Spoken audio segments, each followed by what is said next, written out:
Things I wish I had known when I first got licensed as an agent before dialing for sale by owners and expireds. Hey everybody, Mike Ferrante here, LPT Realty and the Mike team. There's our logo in the background. We're doing Tuesday training every Tuesday, 11:30 Eastern Time. You can join us here live on Zoom. And of course, you can watch the recordings on YouTube. And if you're there, bam, smash that subscribe button. Facebook Live. We also take the recordings of the audio and put these on our podcast, Free Beer and Real Estate. So if you're there, thanks for joining us. And of course, you missed the free beer. That was yesterday. So come back next week. But yeah, today we're going to do some seller scripts. What agent doesn't love to have more listings? And FSBOs and expireds, for sale by owner and expired listings, are two great sources. Just last weekend, we were practicing for sale by owner scripts on our weekly role play practice. So we actually open up a Zoom every Saturday morning at 8:30 a.m. Eastern time. Those of you not in our time zone, I know it's early for you, but if you're maybe just one time zone away, you could join us. It would only be 7:30 for you. But you can hit me up if you want to join us and just practice.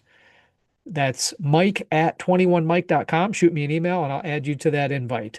But I do today have a great list of pointers for you as far as dialing for sale by owners and expired. So let's get down to business with that. And we'll save a couple minutes at the end here to get some comments and ideas from the folks that are here live today. We've got a couple high producing agents, and of course, my favorite broker from San Antonio, Texas, is here. So, first off, I do want to talk a little bit about for sale by owners versus expires. Okay, both are great sources of listings. I know some agents are sitting there groaning, going, "Oh, Mike, whenever I call, they all say the same thing. So many agents are calling me. I'm tired of these calls. Stop calling me." Well, look, that's all about your opening line, and it's also about your approach. And I'll tell you this, from my experience, for sale by owners are definitely a bit more receptive than expired listings. I don't know if you guys have experienced that, but that has been my experience. For sale by owners, they understand for the most part that agents are a great source of buyers. So that is one approach. A little spoiler alert there. Your expireds, they just got off a really bad experience. Okay, probably really bad, at least not good. They did not sell their house. And my quick tip for you here is when you're calling expireds, don't lead with that. Hey, I noticed your home didn't sell. I mean, that's like saying, "Oh, I noticed you have a paper cut. Let me pour some lemon juice on it." So you have to keep in mind that opening line that you're using. I mean, I hate to think of it as a line. I mean, it's not like a pickup line at a bar where, you say, "Hey, are you an angel? Did you just drop from heaven or whatever?" You can tell I'm not good with the pickup lines. I've been married now for 18 years. So, but you get my meaning. If you come off as salesy or, just like everybody else, of course you're going to get resistance. So I have a couple ideas here for you for approaches that will help get you past that opening line. Okay, so I think with for sale by owners, you should start with a pattern interrupt, and it's the same with expireds. So I've heard a bunch of different coaches talk about that opening line pattern interrupt. Hey, it's Mike with LPT Realty. I'm not trying to get your listing today. That's a good one. Another one is, I know you weren't expecting my call today. I've even heard some coaches, and my teammate Mike Pillow down in Apple Valley Lake and I were talking about this one. We really like it, actually giving the prospect the opportunity to hang up. Maybe that's a great route where you say something like, "Hey, this is Mike with LPT Realty. I'm actually calling to talk to you about the home you have for sale. This is not a sales call, but just wondered if you wanted to give me 2 minutes to talk to you, or would you rather hang up now?" And the interesting psychology about an approach like that is that you're kind of giving the power to the person on the other end of the phone. And when you do that, they tend to say, "Okay, I'll give you 2 minutes." So listen, once you break through that initial shock of, hey, this is a cold call, this is someone that I don't know, which by the way, if you have a name, great. We still recommend, like we've talked about in past scripts, saying something like, hi, Scott, hi, Mike, not saying, is this Scott or is this Mike, whenever you can. Now, obviously, sometimes if you've driven by a house and all you have is a phone number and you want to make that call right away, you have to start with something like, hey, is this the seller or owner of 123 Main Street? Immediately, they're going to know that you're a stranger, but that's where it's so important to get that pattern interrupt going. Listen, this is Mike. I'm an agent, not calling to list your home. Wondered if you had 2 minutes. I had a couple questions for you.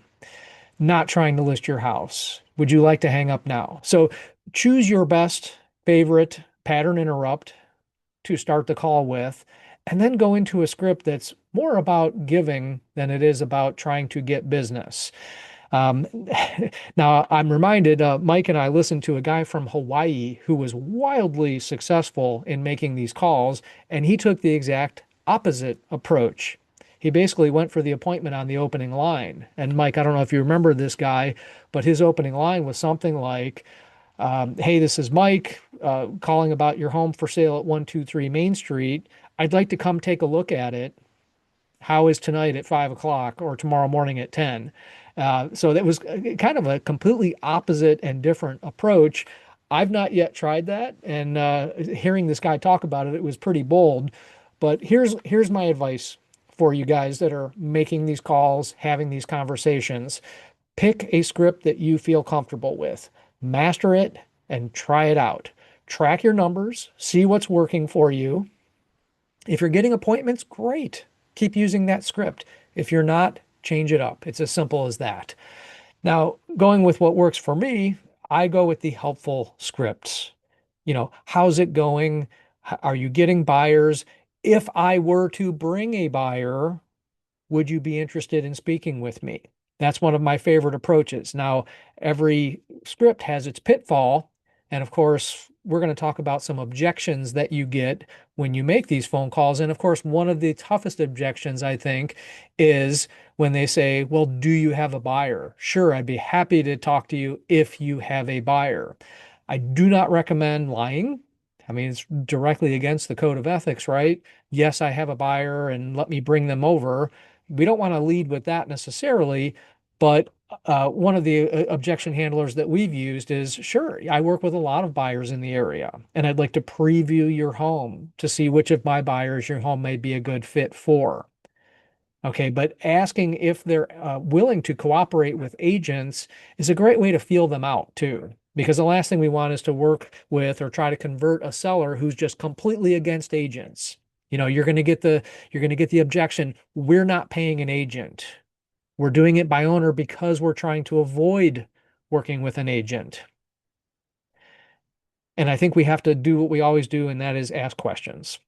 Well, so if I had a buyer who was willing to pay you your price, would you be receptive to working with me? I think it's a mistake to go right into the commission conversation, by the way. I think most sellers are worried about one thing when it comes to dollars, and that's the net. Do they really care how much you get paid? They think they do because how much do you charge? That's one of the big objections. And I think right away, agents assume that a question is an objection. So take a breath when you get these questions. Just remember, it's not necessarily an objection. Well, if you bring a buyer, how much do I have to pay you? What's your answer to that? I don't think the answer is a number. I think the answer is, hey, we can discuss that. The good news is I have an agreement with my buyer. All my buyers sign an agreement with me and we'll negotiate the commission, assuming we come to an agreement on price. I think with the I have a buyer or I have buyers script, the goal is to just get permission to put your foot in the door, get permission to show the house, to preview the house. Uh, Quick tip here, this is something that we practice on our Saturday role play. We ask if they're having an open house. And it's a great time, especially if they're resisting having a private time for you to come see the property, stopping into the open house. And we like to either come like right before the open house starts or even better at the end of the open house. Oh, your open house is from 1 to 3. How about if I stop by at about quarter to 3? I'll take a look at the house and then I'll have any questions ready for you just as you're wrapping up. I think asking about an open house is also a great segue to our marketing conversations. So another great script when you're working, especially with a for sale by owner and with expireds, frankly, is about the marketing. The marketing and market reality check, as I call it. Hey, how are you marketing the property? Oh, you're not having an open house? Why is that? How are you marketing the property? Well, it's on Zillow.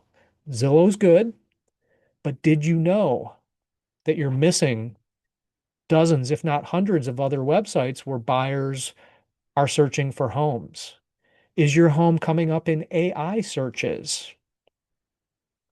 Whether you guys like it or not, people are going to Claude, ChatGPT, and typing in searches. Find me a 3 bedroom ranch in San Antonio, Texas, and surrounding area within 15 minutes of this particular hospital or this particular employer, within 10 minutes of the water, near shopping. These are the types of searches that buyers are gravitating toward. We need to be ready for that, and we need to bring it up in our marketing. Is your property being marketed in a way where it comes up in AI? And I think that's a great question. I think the goal with a for sale by owner is to show them what they're missing when it comes to marketing. Show them what they're missing when it comes to price. It's going to be interesting to see what happens when you talk to a seller and they say, well, I plugged my address into ChatGPT and this is what price it suggested. I don't need an agent. ChatGPT does it for me. How do you answer that objection? I think it's similar to the Zillow. Well, my Zillow's estimate is this. We know Zillow tells us that the estimate can be off by nearly 20% in either direction. So ChatGPT is going to be the same thing. Has ChatGPT ever been inside your home? Well, I uploaded pictures of it. That's better than nothing, and that's one point of reference. But I think asking them about pricing, how did you come up with your price, is another great question to start a conversation.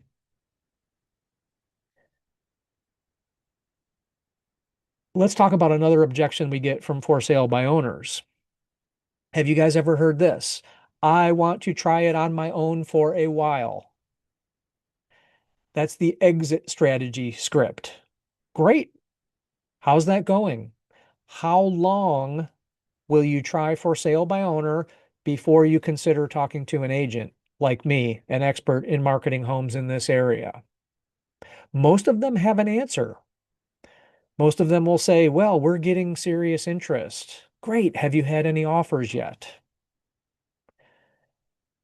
I think the difference between interest and serious interest is pretty big. That's the delta that we focus on when we talk about interest. Have you had showings? Have you had offers? And many of these scripts, guys, translate really well to expireds. We have to shift the script a little bit and maybe ask them, hey, I noticed that your home wasn't on the market. Are you still interested in selling? Keep in mind, my experience calling expireds, they're kind of angry in many cases. They have this promise, this contract with an agent who said, I'm going to do this, this, and this and get your house sold. And it doesn't happen. That script, I like to ask about the same questions. Well, how did they market the home? Why do you think it didn't sell? Now, keep in mind, my good friend Greg Harrelson, Century 21 out of Myrtle Beach, he talks about smoke screens versus objections. So just like I said, look, a question isn't necessarily an objection, so don't turn it into one. We get something called smoke screens that we have to get through. So when an expired says to you, well, we're not selling now, do you think they're really not interested in selling their property, or is that a smokescreen? I'm here to tell you 99 times out of 100, the we're not selling now is just a smokescreen. They're just trying to get you off the phone. And fair enough. You're cold calling, right? So have your objection handlers ready for those types of things. Instead of saying, oh, you're lying, you're seriously not selling, I would ask questions, qualifying questions like if your home had sold, because it was on the market, right? If your home had sold, where would you have gone? What would you have done? Did you have a plan? And everybody does. I mean, no one has their home on the market if they're not a seller. Now, maybe they're not serious. Maybe they're not in a hurry. Anyone ever heard that objection? That's great. It's a great position to be in. But get down to motivation. If your home had sold, where would you go? All right, so that's some real high level little nuggets for you guys. I want to run down a list of objections real quick because I know that's where we all go. Those of you who are dialing the phones, I applaud you. If you're struggling with a particular objection, though, have that ready. I don't want to say have a piece of paper in front of you with the objection handler because you really need to have these right on the tip of your tongue. You're not going to be able to read a piece of paper. It's going to seem very mechanical and awkward when you're doing that.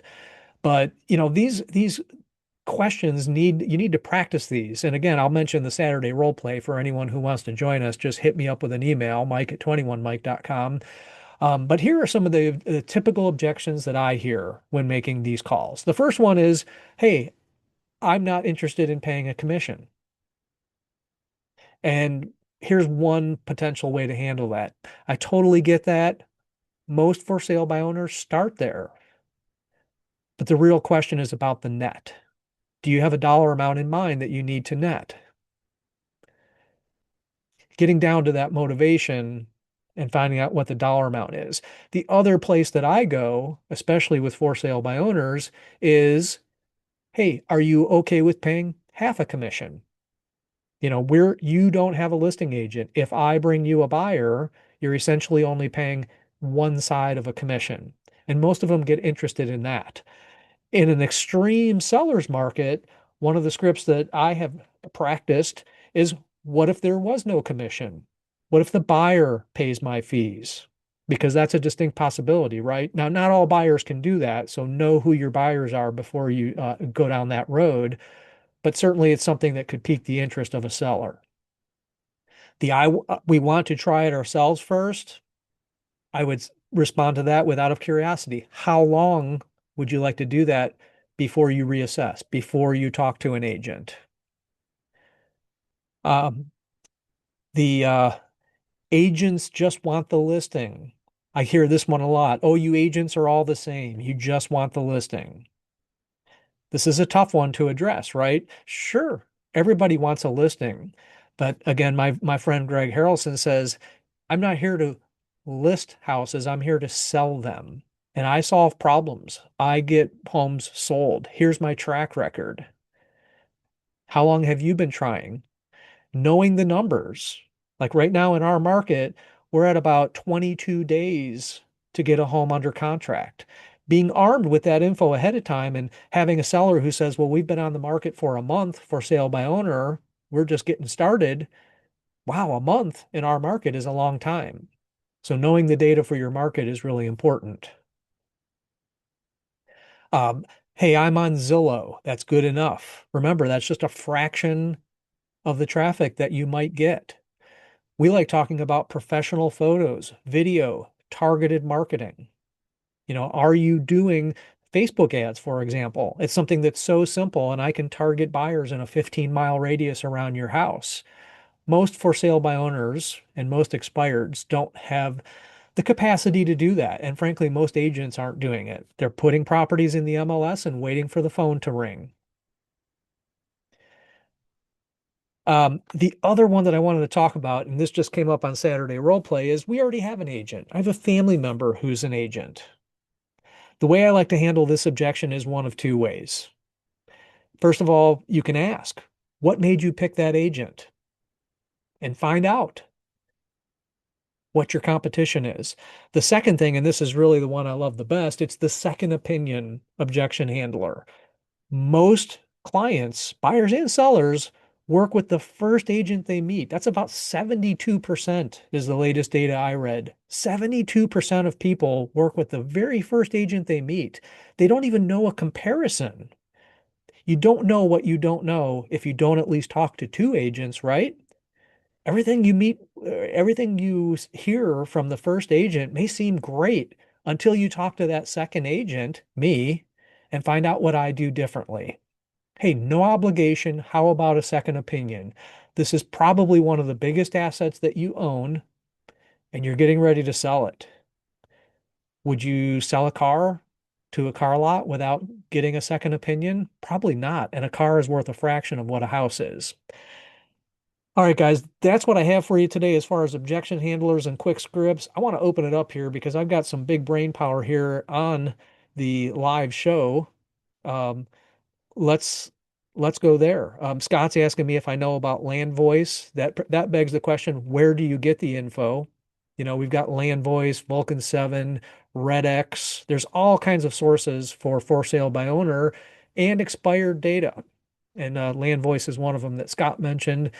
Listen, wherever you get your data from, I have found that it's usually worth paying for the upgrade. So I used to use Vulcan 7, Scott, and when I wasn't paying for the upgrade, when I wasn't paying for the upgrade on RedX and LandVoice, I found that a lot of the data was poor. I was getting wrong numbers. Oh, that person hasn't lived here in 5 years. But paying for the upgraded data, and at the time, I think I was paying $100 a month, it was worth it. I found that the Vulcan 7 data was about 90% accurate. Maybe 1 in 10 was a wrong number, or, oh, that person already sold that house a year ago. And then the second tip, of course, is the do not call list. I think it's a mistake and it's against the law to call people on the do not call. So I highly recommend consulting with your manager broker about that because you don't want that fine. Hey, What else do you have Mike, to add, Scott? could I say just one thing? Land voice is a little bit different. I was at 121 last week, went to their booth, and he was offering it to me. If you do it now, which you know how that goes at conventions, uh, it'll be whatever it was, 950 a year or something. But Yeah. the difference between Red X and Vulcan and all is that uh, Land Voice. Uh, each morning screens like uh, pre-foreclosures, divorces. It more predicts who's going to be selling now rather than just providing a list of phone numbers. Yep. You know? There's a couple services that do that. There's Prop Stream. We use Property Radar, which is another one. Yeah, The data yeah, that's out there is just insane. There are all these different data providers are constantly improving the service that they offer. So it's not just for sales and expireds anymore. It's like you said, Scott, the estates, the inherited properties. If you're yeah. someone who's behind on their taxes, I mean, it may seem It does. I'm trying to think of the right word here. It may seem like you're a vulture calling people who are behind on their taxes, but the reality is, like we always preach, you're solving a problem. These are people who need a solution to a problem. And if you're the answer before they go into foreclosure, maybe they don't realize that they could sell their property, walk away with a few bucks instead of losing it to foreclosure. Yep. All right, good stuff today, guys. Well, I hope you enjoyed that. We're going to do one more week of scripts and dialogues, and then I'm going to get into some more marketing stuff after that. We're going to talk about also this whole thing that's going on with the office exclusive listings, how that relates to NAR. I've really been I've been waiting to comment on this and waiting to do my video because I want to digest it all. It's kind of like you've got one side saying, oh, office exclusive listings, it's great for the industry, it's great for everybody, and we should be doing it. And then the other side is saying, oh, no, that's self-serving and it only benefits the agents and the brokerages.